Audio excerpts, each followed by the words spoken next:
In the name of the Father, and of the Son, and of the Holy Spirit. Amen.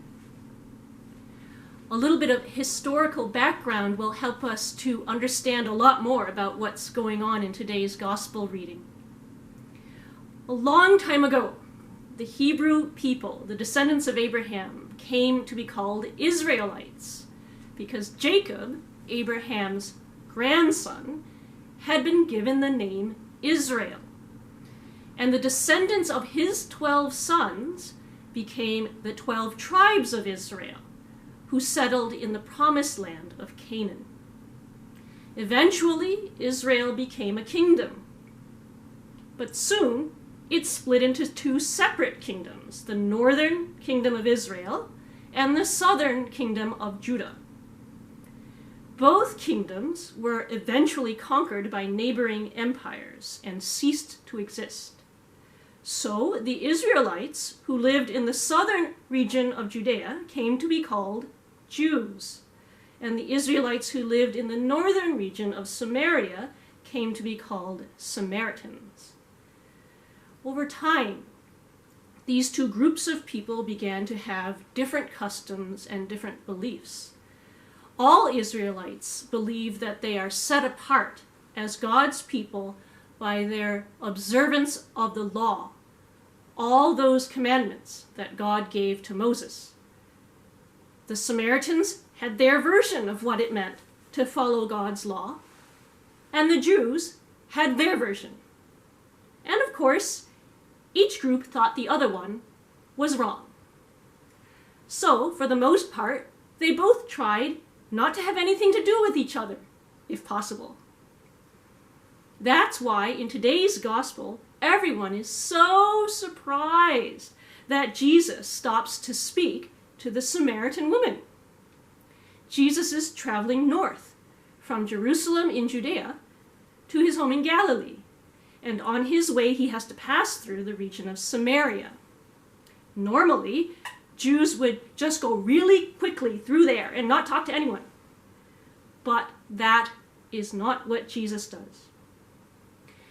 By stopping to speak to this unnamed woman, Jesus reaches across cultural barriers to communicate to her who he is and why he has come, showing us that God seeks to break down the barriers that close people off from sharing God's love with one another.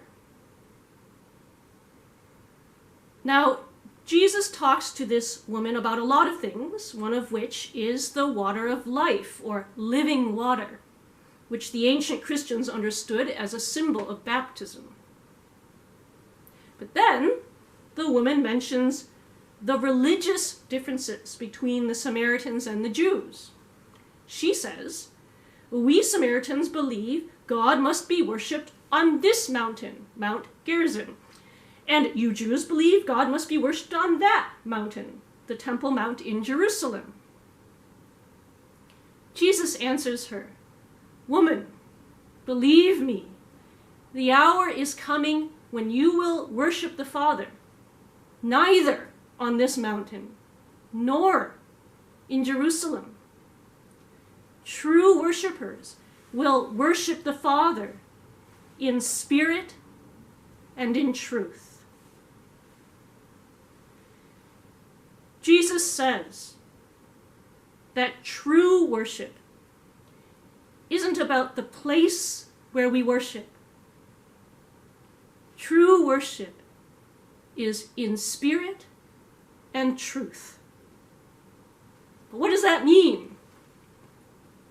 To worship God in spirit, that is, in our inmost being, is to worship God in prayer, that action of our inmost being by which we give ourselves to God.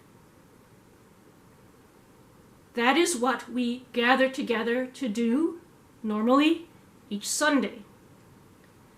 But even when we can't gather together, we can still pray together wherever we are. we can still pray together in spirit. And Jesus says that is true worship. But that's not the only kind of worship Jesus talks about. He also says we must worship in truth, that is, in a way which rings true. In other words, we're not worshiping God in truth if the way we live our lives doesn't reflect what we say in prayer. Our actions have to reflect, not contradict, our words. Our lives have to embody, not betray, our beliefs. Worship in spirit and truth means worship in prayer and action, in our words and in our lives. It's exactly what the old prayer says. Hear, O Israel, the Lord our God is one Lord, and thou shalt love the Lord thy God with all thy heart, and with all thy soul, and with all thy mind, and with all thy strength. This is the first and great commandment, and the second is like unto it. Thou shalt love thy neighbor as thyself. On these two commandments hang all the law and the prophets. If there's one thing this community knows how to do, it's to come together in times of need and in times of crisis, to extend help, to show compassion, and to uphold one another. This is worshiping in truth, worshiping with our lives and our actions. And it is our worship in spirit which enables us to do this. In the life of prayer we share together as a community, no matter where we are, we receive the wisdom, the guidance, the light, and the strength we need to keep us on the right path.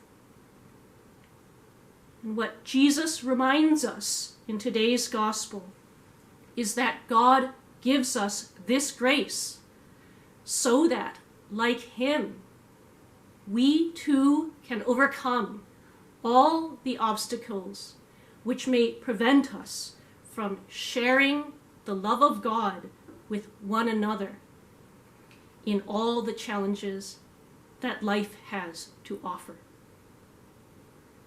In the name of the Father, and of the Son, and of the Holy Spirit. Amen.